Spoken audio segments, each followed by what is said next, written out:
సందేశిని క్రీస్తేసుని సందేశమిది.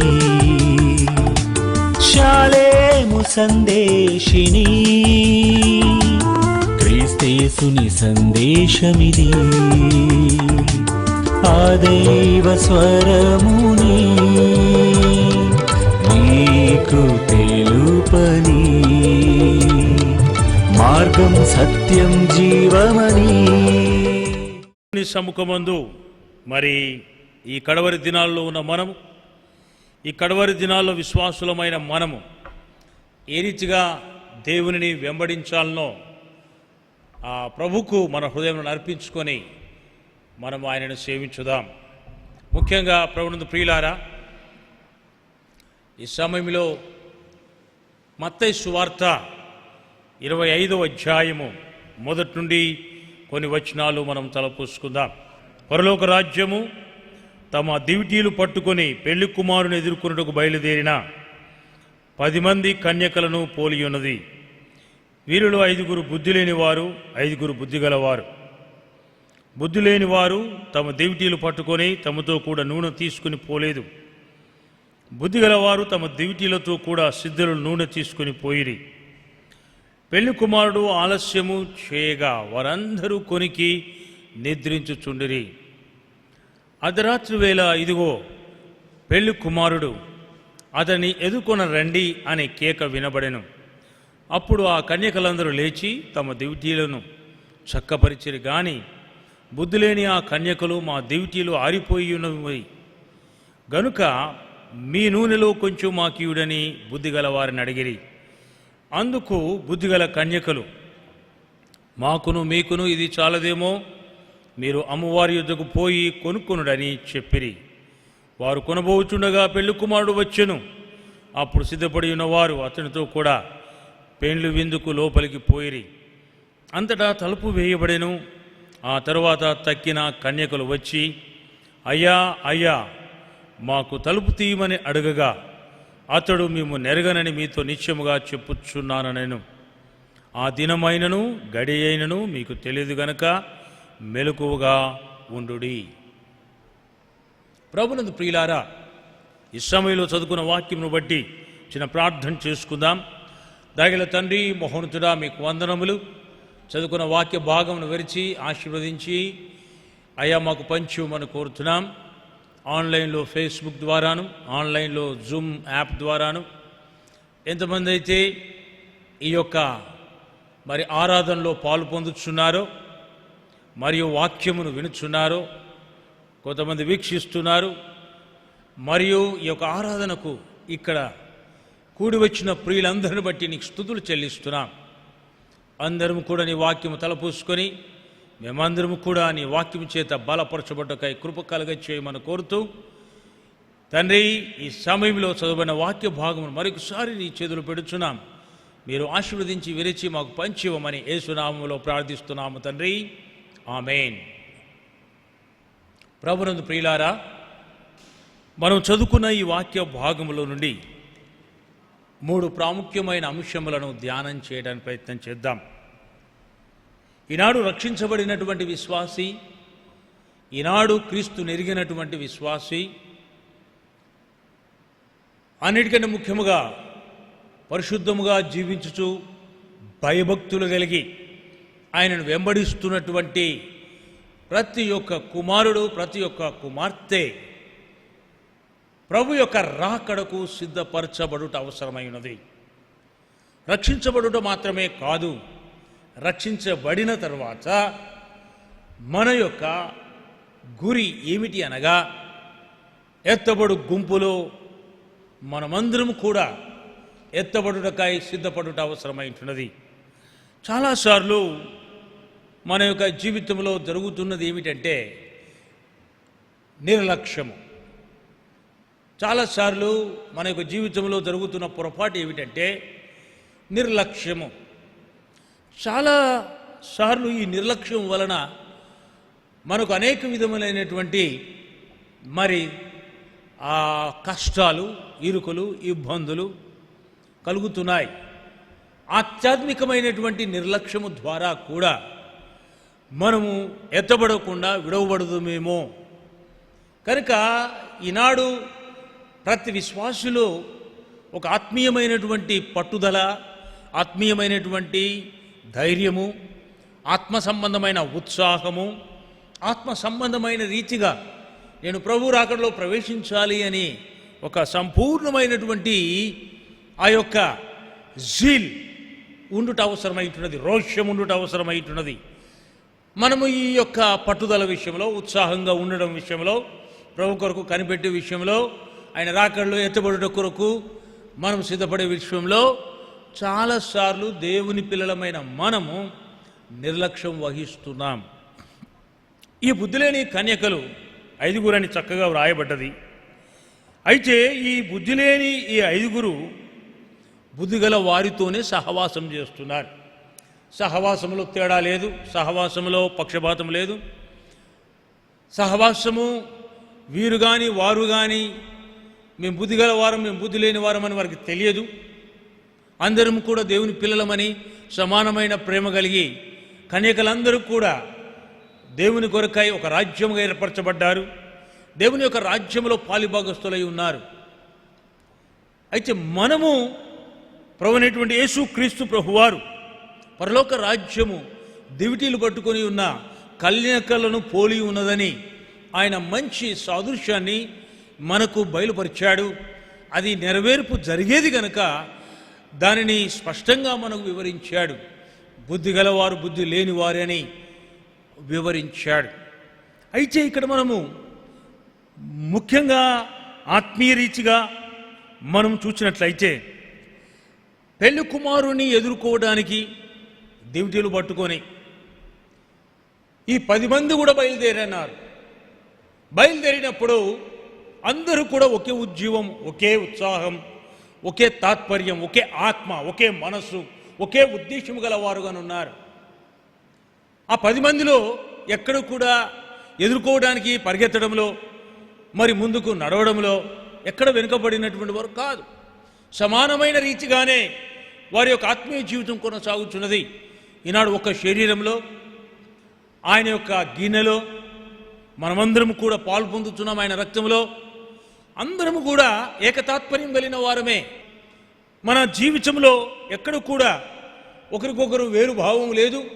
ఒకరికొకరము ఆత్మీయరీతిగా పెళ్లి కుమారుని ఎదుర్కోవడానికి మనమందరం కూడా ప్రోత్సహించుకుంటున్నాం, బలపరుచుకుంటున్నాం. అందరం కూడా మరి ఆ పెళ్లి కుమారుని ఎదుర్కోవడానికి ప్రయాణమైనాం కనుక ఆ పెళ్లి కుమారుడు ఎక్కడికైతే వస్తున్నాడో అక్కడ వెళ్ళి సిద్ధపడి కూడా ఏకంగా ఆయన కొరకు ఎదురు చూస్తున్నాం. ప్రభువును ప్రియులారా, దేవుని వాక్యములను చూసినట్లయితే ఈ బయలుదేరిన 10 మంది కన్యకలు ఒక గోల్ కలిగిన వారుగా ఉన్నారు, ఒక గురి కలిగిన వారుగా ఉన్నారు. ఒక మంచి మరి పెళ్లి కుమారునితో సదాకాలము మరి జీవించుటకై ఆ యొక్క పెళ్లి కుమారుడు ముందుగా వారికి ఇస్తున్నటువంటి భాగ్యం ఏమిటంటే పెళ్లి విందు ఇస్తున్నాడు. ఆ విందులో వారు కలిసి ఆయనతో సహవాసం చేయబోతున్నారు. దాని తర్వాత సదాకాలం ఆయనతో ఉండబోతున్నారు. ఇంత మంచి గొప్ప ఔన్నత్యమైనటువంటి ఉన్నతమైనటువంటి మరి ఆ యొక్క విందునకు వారు ఆహ్వానించబడుతున్నారు. వారు సిద్ధపడ్డారు. వారందరూ కూడా పరిగెత్తుకొని మరి ఎదుర్కోవడానికై ఆ పెళ్లి కుమారుని కొరకై వారు ఎదుర్కోవడానికి బయలుదేరినారు. దేవుని బిడ్డలారా, బయలుదేరిన వారు ఎందరు ఉన్నారో, మరి బయలుదేరకుండా తడుముతూ మరి వెనుకాడుతూ, లేక లోకంలో ఆనాడు కదా మరి లోతు భార్య కదా వెనక తట్టు చూచేవారు ఇంకెంతమంది మిగిలిపోయారో. కానీ ఈ యొక్క 10 మంది కన్యకలు ఎదుర్కోవడానికి బయలుదేరి వచ్చిన వారు కనుక దేవుని ఎరిగిన వారు కూడా ఎందరో ఉన్నా ఆయన 5 రొట్టెలు 2 చిన్న చేపలు అనేక వేల మందికి ఆయన ఆశీర్వదించి ఇచ్చాడు. అందరూ ఆయనను ఎదుర్కోవడానికి రాలేదు. 10 మంది కుష్ఠరోగులు బాగుపడ్డారు. కానీ ఒక్కడే మోషే ఆజ్ఞ చొప్పున నెరవేర్చడానికి దేవుని మందిరానికి వచ్చాడు. తక్కిన 9 మంది ఎక్కడ పోయారో. అలాగున రక్షించబడినాము, విశ్వాసం ఉంచుతున్నాము.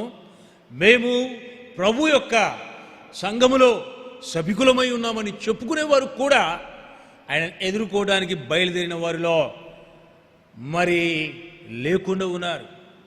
వారు లోకంలో భూ సంబంధమైన వాటిని వెతుకుతున్నారు.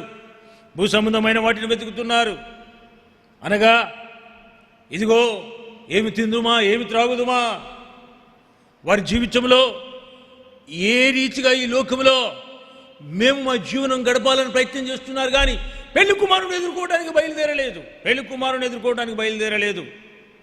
కానీ 10 మంది బయలుదేరారు. ఈ కన్యకలందరూ కూడా బయలుదేరారు. ప్రియమైన వారలారా, ఈ 10 మంది వలె సిద్ధపడిన వారమా కాదా అని మొదలు ప్రశ్నించుకున్నట్టు అవసరమైతున్నది. సిద్ధపడినామా లేదా, ఎదుర్కోవడానికి బయలుదేరినామా లేదా? ఒక విధములుగా మనం చూస్తే బయలుదేరి రానటువంటి వారిలో బుద్ధి లేని కన్యకలు కూడా చేర్చబడ్డారు. రక్షణ లేని వారిలో ఈ బుద్ధి లేని కన్యకలు చేర్చబడ్డారు.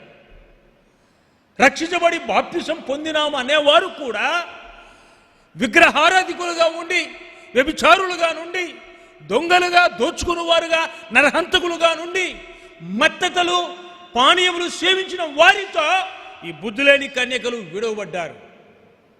ప్రభునందు ప్రియులారా, లోకా నుండి ప్రత్యేకించుకున్న వాళ్ళే, ఇదిగో తడవు చేయకుండా బయలుదేరిన వారే.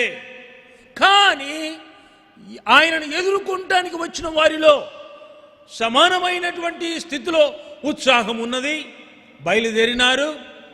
కానీ పెళ్లి కుమారుని ఎదుర్కొనే విషయానికి వచ్చినప్పుడు బుద్ధిగల వారు మాత్రమే ఎదుర్కొన్నారు. ప్రియమైన వారులారా, సువార్త అందని వారికి ఇంకా సువార్త అందలేదు. ఇంకా రక్షణ సువార్త వినని వారు ఎందరో ఉన్నారు. వారి యొద్దకు వారి భాషలో కానీ, వారి యొక్క సంస్కృతిలోనికి కానీ, లేక వారున్నటువంటి స్థితిలో వారి దగ్గరికి ఇంకా సువార్త వెళ్ళలే, వారు ఇంకా రక్షించబడలే. కొంతమంది సువార్తను నిర్లక్ష్యం చేసి, సువార్తను విశ్వసించకుండా మాకెందుకులే అన్నట్లుగా కొంతమంది ఉన్నారు. కొంతమంది సువార్త మీద తిరుగుబాటు చేస్తున్నారు. కొంతమంది లోకములో సృష్టిని ఆరాధిస్తూ మాకు ఈ సృష్టి తప్ప వేరొక దేవుడు లేదని సృష్టిని పట్టుకుని ఉన్నారు.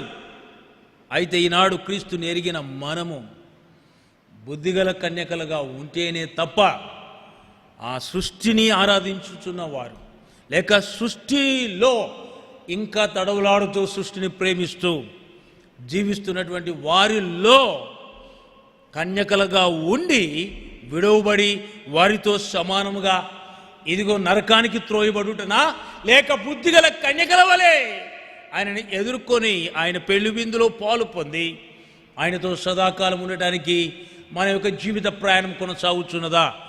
మనల్ని మనం పరీక్షించుకునేటువంటి సమయం వచ్చి ఉన్నది. రాకడను గురించి చాలా మర్మాలు తెలుసుకుంటాం, లోతైన సంగతులు తెలుసుకుంటాం. అవన్నీ మన యొక్క జీవితంలో ఇదిగో ఆయనను ఎదుర్కోవడానికి సిద్ధపరచుకోవడానికి ఎన్నో విషయాలు మనకు అవగాహన అయినాయి, అర్థమైనాయి.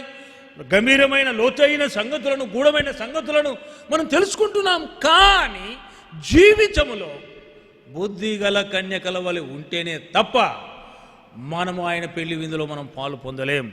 కనుక ఆయన పెళ్లి విందులో పాలు పొందడానికి ఈనాడు లోకములో ఆదామును బట్టి మనమందరం పాపులమై ఉన్నా మనల్ని ప్రేమించి ఆయన తన కుమారుని లోకానికి పంపించి మన కొరకు శిలువలో ఆయనను బలిగా అర్పణగా అర్పించాడు. ఆ కుమారుడైన యేసు కార్చిన రక్తములో మనం కడగబడినాం. ఆయన యొక్క సొంత కుమారులుగా, కుమార్తెలుగా చేయబడినాం. ఇదిగో ఆయన పిల్లలుగా మనకు అధికారము అనుగ్రహించబడినది. మనము ఈ రోజున పెళ్లి కుమారుని ఎదుర్కోవడానికి అర్హులముగా తీర్చబడినాం. ఆయన మనల్ని పరిశుద్ధమైన కన్యకగా మార్చాడు, పవిత్రమైన కన్యకగా మార్చాడు. మనల్ని కన్యకలుగా ఆయన తన కొరకు ఏర్పరచుకున్నాడు. కన్యకనగా మచ్చాడాగు లేనటువంటిది, కన్యకనగా పవిత్రురాలు. అలాంటి రీతిగా మనల్ని చూసుకున్నాడు. అందుకొరకే క్రీస్తు సంఘమును ప్రేమించి సంఘము కొరకు ప్రాణమర్పించాడు, తన యొక్క ప్రాణమర్పించాడు. మనం పొందవలసిన శిక్ష ఆయన పొందాడు. ఆయన కార్చిన రక్తములో కడిగి మనల్ని పవిత్రపరిచాడు. అందుకొరికి లేఖనముల నుండి ఒక మాట చదువుకుందాం. దయచేసి 2వ కొరింథీయులకు రాసినటువంటి పత్రిక నాతో పాటు దయచేసి బైబిల్ తెరవండి. 11వ అధ్యాయము. దేవాసక్తితో మీ ఎడల ఆసక్తి కలిగి ఉన్నాను, ఎందుకనగా పవిత్రురాలైన కన్యకనుగా ఒక్కడే పురుషునికి అనగా క్రీస్తుకు సమర్పింపవలనని మిమ్మును ప్రదానము చేసి తిని. ప్రభునందు ప్రియులారా, లేఖనంలో మనం చూస్తున్నాం, కన్యకలుగా చేశాడు మనల్ని. ఏ రీతిగా? ఇదిగో క్రీస్తుకు సమర్పించాలి. క్రీస్తుకు సమర్పించబడుట అనగా అర్థం ఏంటి? క్రీస్తులో సమానమైన పాలిభాగస్థులం అవుటకు. క్రీస్తుతో మనకు సమానమైన హక్కు, సమానమైన పాలిభాగం. క్రీస్తుతో కూడా సమానత్వమును మనకిచ్చాడు. ప్రభునందు ప్రియులారా, ఆయన యొక్క పెళ్లి విందులో స్వయంగా ఆయనతో పాటు మనము ఆయన విందులో పాలుపొందుటకు, ఆయనతో పాటు కూర్చుండి విందులో పాలుపొందుటకు మనల్ని క్రీస్తుకు సమర్పించాడు. అందుకొరకే చక్కగా రాయబడి ఉన్నది, పవిత్రురాలైన కన్యకనుగా మిమ్మల్ని ఏం చేశానంటే, ఆ ఒక్కడే ఒక్కడు పవిత్రుడు, ఆ పవిత్రుడైన పురుషుడు ఆయన స్త్రీ వలన పుట్టినటువంటి వాడు. స్త్రీ వలన పుట్టినటువంటి వాడు, కన్య అయిన మరియ గర్భ మూలమున పుట్టిన పురుషుడు ఈయన. ఈ పురుషునికి మిమ్మును సమర్పించి మిమ్మును ఆయనకు ప్రదానము చేసి తిని. ప్రభునందు ప్రియులారా, దేవుని బిడలమైన మన ఆత్మీయ జీవితంలో మనల్ని ప్రభువు ఏ రీతిగా తన కుమారుడైన యేసుకు ప్రదానము చేశాడో మనం ఎరుగుచున్నాం. కనుక దేవుని బిడలారా, దేవుని సన్నిధానములో మనమందరము కూడా ఈనాడు పరిశుద్ధత, పవిత్రమైన కన్యకగా ఇదిగో క్రీస్తుకు సమర్పించబడిన, ఇదిగో ప్రదానము చేయబడిన కన్యకగా మనము ఆయన కృప ద్వారా ఈ రీతిగా మనకు యోగ్యతను దేవుడు ఇచ్చాడు. కేవలము క్రీస్తునందు విశ్వాసం ఉంచుట మూలమున ఇట్టి కృప మనకు అనుగ్రహించబడ్డది. ఇంత గొప్ప ధన్యత మనకి ఇవ్వబడ్డది. ఈ యేసుతో మనము మిళితమైపోయాం. యేసులో మనం ఇమర్చబడ్డాం, ఆయనకు సమర్పించబడ్డాం, యేసులో పాలి భాగస్థులమై ఉన్నాం. ప్రభునందు ప్రియులారా, ఆయన అందుకొరకై సిలువలో బలి నొందాడు, సిలువలో ప్రాణమర్పించాడు. ఇదిగో దాసుని పోలికగా ఈ లోకానికి వచ్చి మనల్ని స్వతంత్రులుగా చేయుటకు, మనల్ని దరిద్రత నుండి ధనవంతులుగా, ఇదిగో పరలోక రాజ్యములో క్రీస్తుతో పాటు ధనవంతులమై ఉండటానికి, క్రీస్తుతో మనము సంపూర్ణంగా సదాకాలము ఆయన బల్ల ఎదుట భోజనము చేయడానికి మనల్ని ఇంతగా ప్రేమించాడు, ఇంతగా ప్రేమించాడు. ప్రియమైన వారలారా, ఈరోజు ప్రభు మరి ఒకసారి నీ హృదయాన్ని తట్టుతున్నాడు. హృదయం అనేది తలుపు ఎదురు నేను తట్టుచున్నాను అని చెప్పాడు. కనుక మన యొక్క జీవితాన్ని పరీక్షించుకుందాం. పవిత్రమైన కన్యకగా మన ఆత్మీయ జీవితం ఉన్నదా? మలినము మస్తు అంటకుండా, లోకములో ఉన్నది అపవిత్రమైనది ముట్టకుండా మన జీవితంలో మనము కలిగి ఉన్నామా? మా బాబు ఒక రోజున యూకేలో బీటెక్ ఫస్ట్ ఇయర్ జాయిన్ చేయడానికి నేను పాస్టమ్మ గారు వెళ్ళిన తర్వాత అక్కడ ఆ యొక్క మరి రూమ్మేట్స్ అందరూ కూడా ఈ యొక్క బాబు టోనీ కంటే వయసులో పెద్దవాళ్ళు, అరే టోనీ అని పిలవడం మొదలుపెట్టారు. కొంతమంది ఈ వస్తువు తీసుకురాపో, షాప్ నుండి ఆ వస్తువుని తీసుకురాపో అని చెప్పడం మొదలుపెట్టారు. అందులో చైన్ స్మోకర్స్ ఉన్నారు. ప్రార్థన చేశాం. ఒకే రోజులో ఇంగ్లాండ్లో పరాయి దేశంలో ప్రార్థన చేసి తిరుగుచుండగా ఇదిగో ఒక ఇల్లు, చిన్న గది దొరికింది. అందులో ఒకటే మంచం పడుతుంది. కింద అడుగున గ్రౌండ్ ఫ్లోర్లో మరి కిచెన్ ఉంటుంది, అక్కడ వండుకోవాలి, వచ్చి ఇక్కడ పండుకోవాలి. ప్రభునందు ప్రియులారా, పాస్టమ్ గారితో బాబు చెప్పాడు, మమ్మీ మీరు వెళ్ళిపోతున్నారు కదా ఈ నైట్, నాకు ఒక్కసారి పడక వేసి వెళ్ళిపో. ఆ యొక్క రూమ్ షిఫ్ట్ చేసి ఈ రూమ్లోకి వచ్చాం. ఎందుకు వచ్చామో తెలుసా? ఒకే ఒక కారణం, నా కుమారుడు నిషిద్ధమైనది ఏదైనా ముట్టితే కన్యకగా ఉండవలసిన కుమారుడు అపవిత్రపరచబడతాడు. ప్రియమైన వారులారా, ఈనాడు దేవత ఆరాధనలు చాలా జరుగుతున్నాయి. ఇదిగో బయలు దేవత దీపస్తంభాల ఆరాధన జరుగుతున్నాయి. వాటికి సహకరించే వస్తువులు నీ చేతితో ఇస్తే నువ్వు పవిత్రమైన కన్యకగా ఓ కుమారుడా నువ్వు నిలబడగలవా? ఓ పవిత్రమైన కుమార్తెగా ఓ కుమార్తె నువ్వు నిలబడగలవా? అపవిత్రమైనవి చేయటానికి నీ చేతులనే ఉపయోగిస్తుంటే నీవు పవిత్రమైన కన్యకగా ఉండగలవా? కనుక ప్రియమైన సహోదరుడా, సహోదరి, ఈ లోకములో విగ్రహార్పితమైన వాటిని నీవు సమకూర్చుట యోగ్యమైనది కాదు. నీ జీవితంలో పవిత్రమైన కన్యకగా ఉండాలి. క్రీస్తుకు సమర్పించబడిన కన్యకగా దేవుడు నిన్ను తీర్చాడు. ప్రియమైన వారులారా, అది వృత్తియే కావచ్చు, అది వ్యాపారమే కావచ్చు, అది ఉద్యోగమే కావచ్చు, అది ఏదైనా సరే నీ చేతితో అపవిత్రమైన వాటిని తాకి పవిత్రమైనటువంటి ఆ యొక్క యాజకునికి, ఆ యొక్క పురుషునికి, ఆ క్రీస్తుకు నీవు ఏ రీతిగా సమర్పించబడతావు. కనుక ప్రియమైన వారులారా, ఆ హేయమైన వస్తువులను కూడా మనము తాకుటకు వీలు లేదు, లేక అందించుటకు వీలు లేదు, లేక ఇచ్చుటకు వీలు లేదు.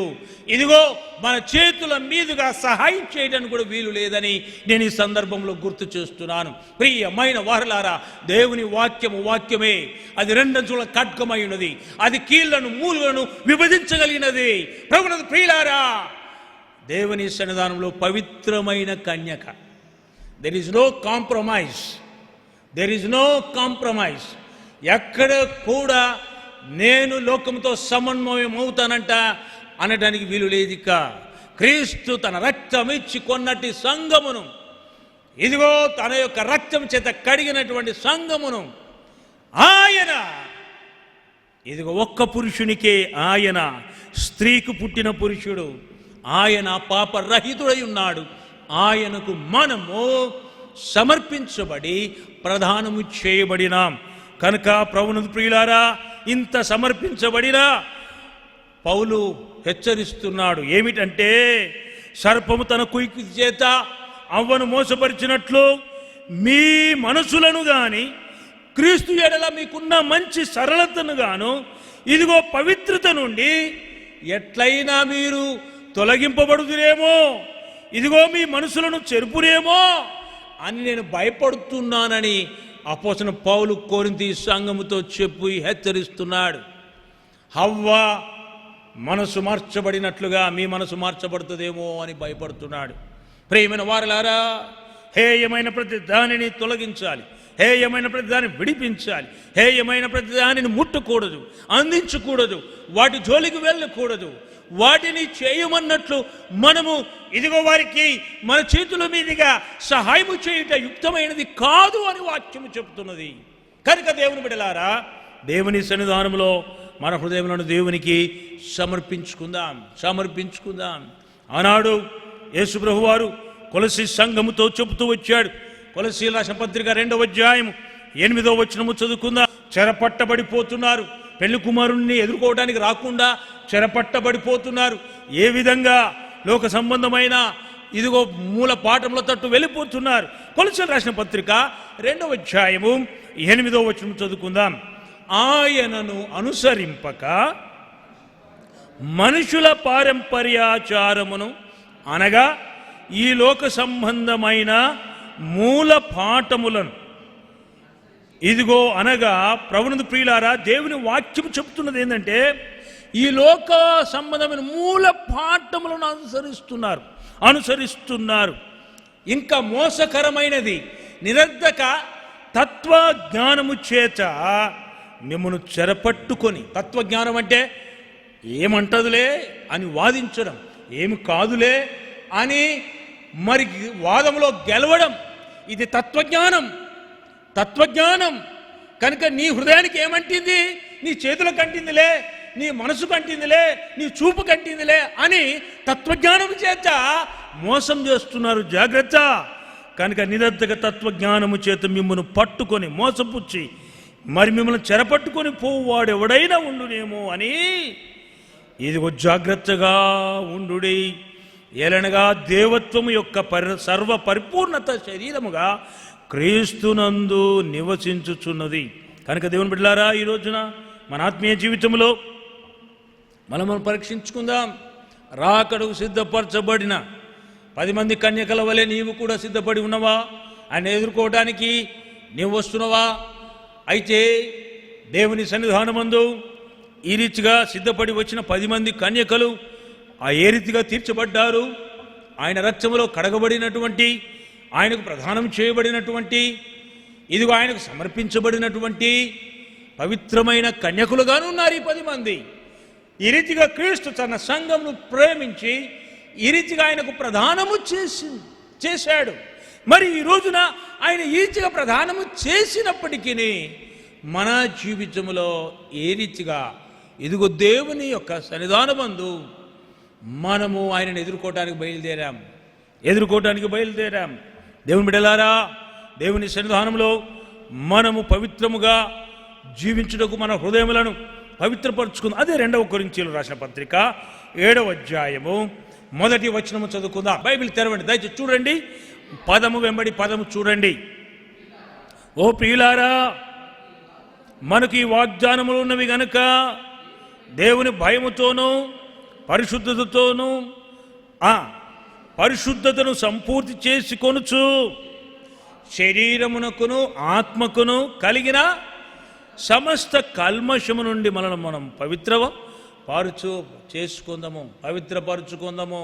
క్రీస్తేసుని సందేశమిది, ఆ దైవ స్వరముని నీకు తెలుపని, మార్గం సత్యం జీవమని.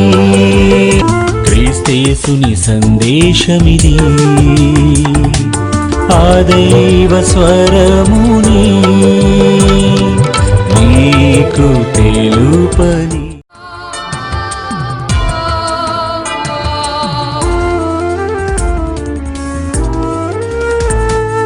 శాలేము సందేశిని, క్రీస్తేసుని సందేశమిది. శాలేము సందేశిని, క్రీస్తేసుని సందేశమిది. ఆ దైవ స్వరముని నీకు తెలుపని, మార్గం సత్యం జీవమని. క్రీస్తేసుని సందేశమిది, ఆ దైవ స్వరముని నీకు తెలుపని, మార్గం సత్యం జీవమని. క్రీస్తేసుని సందేశమిది, ఆ దైవ స్వరముని నీకు తెలుపని.